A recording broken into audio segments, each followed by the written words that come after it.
Hi everyone, welcome to IFS Markets. I am Laura. Today is the 2nd of July and tonight is the night of data release of US non-farm payroll. Hence, we're talking about EURUSD today.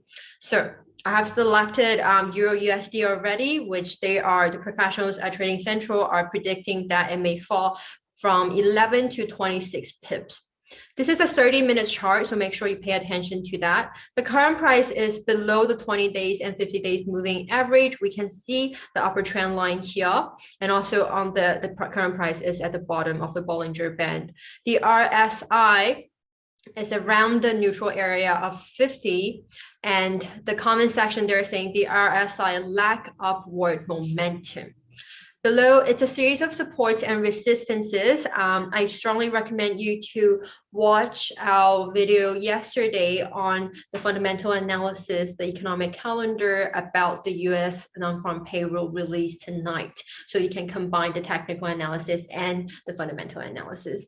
However, the market is unexpected. It is hard to predict and it is sometimes unexpected. So make sure you do your solid research. And I hope you have a happy weekend. I'll see you next week. Bye.